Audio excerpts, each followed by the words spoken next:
जनजातीय गौरव दिवसની ઉજવણી સંતરામપુરના આઝાદ મેદાનમાં ભવ્ય કાર્યક્રમ રાજ્યમંત્રી શ્રીમતી રીવાબા જાડેજા ઉપસ્થિતિમાં યોજાયો।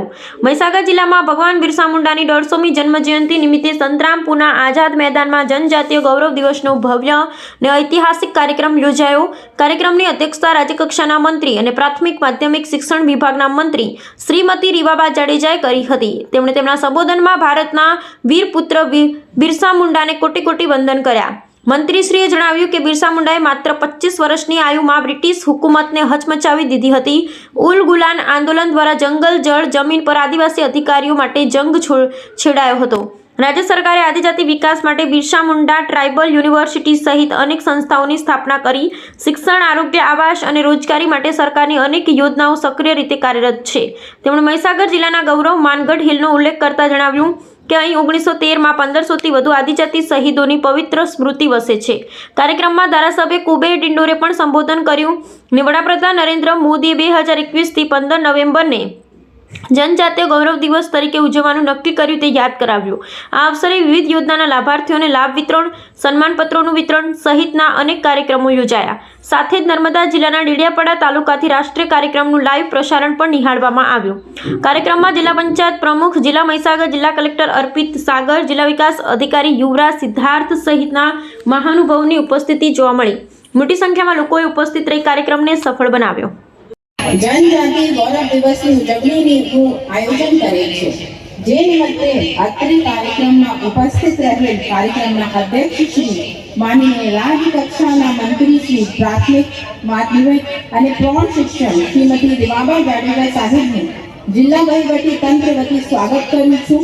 તેમજ પૂર્વ કેબિનેટ મંત્રી શ્રી અને સંતરામપુર વિધાનસભાના લોકલાડીલા ધારાસભ્ય શ્રી કુબેરભાઈ ડિંડોર સાહેબનું પણ સ્વાગત કરું છું। આ સાથે કાર્યક્રમમાં ભારતીના વીર પુત્ર, વીર સપૂત, ક્રાંતિકારી લડવૈયા અને સમગ્ર દેશના આદિજાતિ સમાજના આરાધ્ય એવા ભગવાન બિરસા મુંડાજીને તેમના જન્મ દિવસે કોટી કોટી વંદન કરું છું। ભારત સરકારે એમના જન્મ દિવસે એટલે કે 15મી નવેમ્બરને જનજાતીય ગૌરવ દિવસ તરીકે જાહેર કરીને આદિજાતિ સમાજના અમૂલ્ય યોગદાનને રાષ્ટ્રીય ફલક પર યોગ્ય સન્માન આપ્યું છે। આજે આ ગૌરવશાળી દિવસે આપણે એક એવા મહાનાયકને યાદ કરવા માટે એકત્રિત થયા છીએ, જેમણે માત્ર 25 વર્ષની આયુમાં બ્રિટિશ હુકુમતને હચમચાવી દીધી હતી। ત્યારે કોઈ મોબાઈલ ટેકનોલોજી, એટલા આધુનિક હથિયારો નહોતા, પણ એમનામાં સમાજને એક કરવાની તાકાત હતી। એમનો જન્મ 15મી નવેમ્બર 1875ના રોજ ઝારખંડના ઉલીહાતુ ગામમાં એક ગરીબ મુંડા પરિવારમાં થયો। બાળપણથી જેમણે ગરીબી, અંગ્રેજોનું શાસન, વન્ય સંપત્તિ અને આદિવાસી સમાજોના અધિકારોનું જે હનન થતું હતું અને જમીનદારો દ્વારા જે શોષણ થતું હતું એ ખૂબ નજીકથી જોયું। આ દ્રશ્યો કોઈ બાળક જ્યારે નાનું હોય ને ત્યારે એના માનસ પટલ ઉપર આ પ્રકારની આક્રાંતાઓ લાંબા સમય સુધી સંચિત થઈ જતી હોય છે। તમે બાળકને જે કાંઈ પણ શિખામણ આપશો એના કરતા તમારું અનુકરણ બાળક સામે કેવી રીતના હશે એ વધારે સમજતું થશે।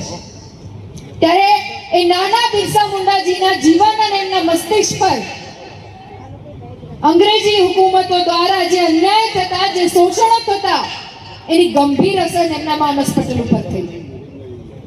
અને આ આગળ જતા જ્યારે યુવાન બની પરિસ્થિતિનો સામનો કરવા, સમજી શકવાની ઉંમરમાં પહોંચે ત્યારે એમણે નક્કી કર્યું કે કંઈક પરિવર્તન સમાજ ઉત્થાનના માટે થઈ અને મારે કરવું પડશે। એ ઈચ્છતા તો પોતે સમાજની બહાર નીકળી અને પોતાનું અંગત જીવન કેવી રીતના સરસ